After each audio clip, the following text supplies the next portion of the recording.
ನಾಗರ ಪಂಚಮಿ ಹಬ್ಬ ಬಂತು ಅಂದ ತಕ್ಷಣ ನಮಗೆ ಸುಮಾರಷ್ಟು ರೀತಿಯ ಉಂಡೆಗಳು ನೆನಪಾಗ್ತವೆ. ಈ ಸರಿ ನಾಗರ ಪಂಚಮಿ ಹಬ್ಬಕ್ಕೆ ಏನು ಉಂಡೆ ಮಾಡೋಣ ಅಂತ ಅಂದ್ಕೊಳ್ತಾ ಇರ್ತೀವಿ ಅಲ್ವಾ. ಬನ್ನಿ ಫ್ರೆಂಡ್ಸ್, ಇವತ್ತು ನಾನು ಒಂದು ಬೆಸ್ಟ್ ಉತ್ತರ ಕರ್ನಾಟಕದ ಸ್ಪೆಷಲ್ ಆಗಿರುವಂತಹ ಅಳ್ಳಿಟ್ಟನ್ನು ನಾವು ನಾಗರ ಪಂಚಮಿಯಲ್ಲಿ ಹೇಗೆ ಮಾಡ್ತೀವಿ ಹೇಳೋದನ್ನು ಇವತ್ತಿನ ವಿಡಿಯೋದಲ್ಲಿ ನಿಮ್ಮ ಜೊತೆಗೆ ಶೇರ್ ಮಾಡ್ತಾ ಇದ್ದೀನಿ. ಹಾಗಾದರೆ ಈ ಅಳ್ಳಿಟ್ಟು ಹೇಗೆ ಮಾಡಬೇಕು, ಯಾವೆಲ್ಲ ಪ್ರೊಸೀಜರ್ಗಳಿವೆ ಹೇಳೋದನ್ನು ನೋಡ್ತಾ ಹೋಗೋಣ ಅಲ್ವಾ. ಬನ್ನಿ.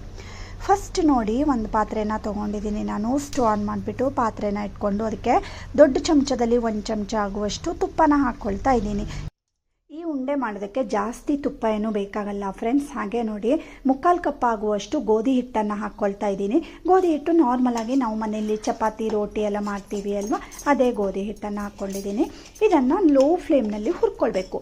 ಚೆನ್ನಾಗಿ ತುಪ್ಪದ ಜೊತೆಗೆ ಅದು ಒಳ್ಳೆ ಹುರಿದಿರೋಂತಹ ಘಮ ಬರುತ್ತೆ ಅಲ್ವಾ, ಅಷ್ಟರವರೆಗೆ ಹುರ್ಕೊಳ್ಳಿ. ಫಸ್ಟ್ ಒಂಥರ ಕಾಳು ಥರ ಅನಿಸುತ್ತೆ, ಬಟ್ ಏನೂ ಪರವಾಗಿಲ್ಲ. ನೀವು ಒಂದು ಸ್ವಲ್ಪ ಸ್ಪೂನಲ್ಲಿ ಗಟ್ಟಿಯಾಗಿ ಅದನ್ನು ಮಾಡಿದ್ರೆ ಚೆನ್ನಾಗಿ ಎಲ್ಲ ಮಿಕ್ಸ್ ಆಗುತ್ತೆ. ಈ ಥರ ಗೋಧಿ ಹಿಟ್ಟನ್ನು ಹುರಿದು ರೆಡಿ ಮಾಡ್ಕೊಂಡಿದ್ದೀನಿ.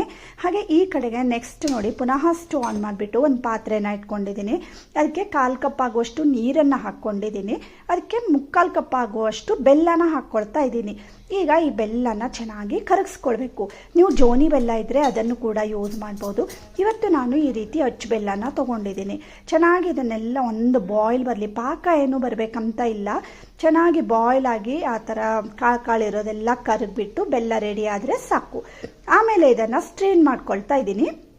ಈ ಥರ ಸೋಸ್ಕೊಳ್ಳೋದ್ರಿಂದ ಅದರಲ್ಲಿ ಏನಾದರೂ ಕಸ ಕಡ್ಡಿ ಇದ್ದರೆ ಎಲ್ಲ ಹೋಗುತ್ತೆ ಅಂತ ಅಂದ್ಬಿಟ್ಟು ಅಷ್ಟೇ. ಹಾಗೆ ಪುನಃ ಸ್ಟವ್ ಆನ್ ಮಾಡಿಬಿಟ್ಟು ಗೋಧಿ ಹಿಟ್ಟನ್ನು ಹುರ್ಕೊಂಡಿರೋಂತಹ ಪಾತ್ರೆನ ಇಟ್ಕೊಂಡಿದ್ದೀನಿ. ಒಂದು ಸರಿ ಇದನ್ನು ಹುರ್ಕೊಳ್ಳಿ, ಸ್ವಲ್ಪ ಬೆಚ್ಚಗಾಗಲಿ. ಆಮೇಲೆ ರೆಡಿ ಮಾಡ್ಕೊಂಡಿರೋಂತಹ ಬೆಲ್ಲ ಏನಿದೆ ಅಲ್ವಾ, ಅದನ್ನು ಸೇರಿಸ್ಕೊಳ್ತಾ ಇದ್ದೀನಿ. ಈಗ ಬೆಲ್ಲ ಮತ್ತು ಹಿಟ್ಟು ಎಲ್ಲ ಚೆನ್ನಾಗಿ ಮಿಕ್ಸ್ ಆಗಬೇಕು.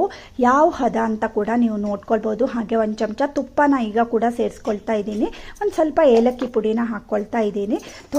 ಅಂದರೆ ಸ್ವೀಟ್ಗೆ ಒಂದು ಸ್ವಲ್ಪ ಏಲಕ್ಕಿ ಪುಡಿ ಹಾಕ್ಕೊಂಡ್ರೆ ಚೆನ್ನಾಗಿರುತ್ತೆ ಅಲ್ವಾ, ಅದಕ್ಕೋಸ್ಕರ ಈ ರೀತಿ ಬೆಲ್ಲದ ಜೊತೆಗೆ ಈ ಹಿಟ್ಟನ್ನು ಚೆನ್ನಾಗಿ ಮಿಕ್ಸ್ ಮಾಡ್ತಾ ಹೋಗಬೇಕು. ಈ ರೀತಿ ನೀವು ಕಾಸ್ಕೊಳ್ತಾ ಹೋದಾಗ ಅದೊಂದು ಸ್ವಲ್ಪ ಗಟ್ಟಿ ಆಗ್ತಾ ಬರುತ್ತೆ. ಅಂದರೆ ಪಾತ್ರೆಯಿಂದ ಎಲ್ಲ ಬಿಡ್ತಾ ಬರುತ್ತೆ, ಎಲ್ಲ ಒಟ್ಟಾಗಿ ನೋಡಿ ಈ ಥರ ಬರುತ್ತೆ ಅಲ್ವಾ. ಈ ರೀತಿ ಹದಕ್ಕೆ ಬಂದ ಮೇಲೆ ನೀವು ಇದನ್ನು ಸ್ಟವ್ ಆಫ್ ಮಾಡ್ಕೊಳ್ಳಿ. ಪಾಕ ಎಲ್ಲ ಏನೂ ನೋಡ್ಕೊಳ್ಳೋದಿಲ್ಲ ಫ್ರೆಂಡ್ಸ್. ಹಾಗೆ ನೋಡಿ, ಇದನ್ನು ಕೆಳಗಡೆ ಇಳಿಸಿಟ್ಕೊಳ್ತಾ ಇದ್ದೀನಿ. ಕೆಳಗಡೆ ಇಳಿಸಿಟ್ಟಾದ್ಮೇಲೆ ಕೂಡ ಇದನ್ನು ಒಂದು ಅರ್ಧ ನಿಮಿಷದವರೆಗೆ ಈ ರೀತಿ ನೀವು ಮಗಚ್ಕೊಳ್ಳಿ. ಅವಾಗ ಏನಾಗುತ್ತೆ, ಅದು ಚೆನ್ನಾಗಿ ಜಿಗಿ ಬರುತ್ತೆ ಮತ್ತು ಅಂಟು ಬರುತ್ತೆ. ಹಾಗೆ ನೋಡಿ, ಈಗ ಕೈಗೆ ಒಂದು ಸ್ವಲ್ಪ ತುಪ್ಪನ ಹಚ್ಕೊಳ್ತಾ ಇದ್ದೀನಿ.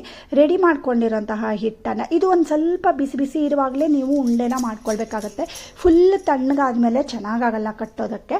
ಸ್ವಲ್ಪ ಬಿಸಿ ಇರುವಾಗ, ಕೈ ಅಂದರೆ ಎಷ್ಟು ಬಿಸಿ ಹಿಡಿಸುತ್ತೆ ಅಂತ ನೋಡಿಕೊಂಡು ಅಷ್ಟು ಬಿಸಿ ಇರುವಾಗಲೇ ಒಂದು ಸ್ವಲ್ಪ ತುಪ್ಪನ ಮುಟ್ಕೊಳ್ತಾ ಈ ರೀತಿ ಉಂಡೆನ ಮಾಡಿದ್ರೆ ಆಯಿತು. ಉಂಡೆನೂ ಅಷ್ಟೇ, ನಿಮಗೆ ಸ್ವಲ್ಪ ದೊಡ್ಡದು ಬೇಕಂದರೆ ದೊಡ್ಡದು ಮಾಡ್ಕೊಳ್ಬೋದು, ಚಿಕ್ಕದು ಬೇಕಂದರೆ ಚಿಕ್ಕದು ಮಾಡ್ಕೊಳ್ಬೋದು. ಈಗಾಗಲೇ ನಾನು ನಾಗರ ಪಂಚಮಿಗೆ ಮಾಡುವಂತಹ ಬೇಕಾದಷ್ಟು ರೀತಿ ರೆಸಿಪಿಗಳನ್ನು ತೋರಿಸ್ಕೊಟ್ಟಿದ್ದೀನಿ.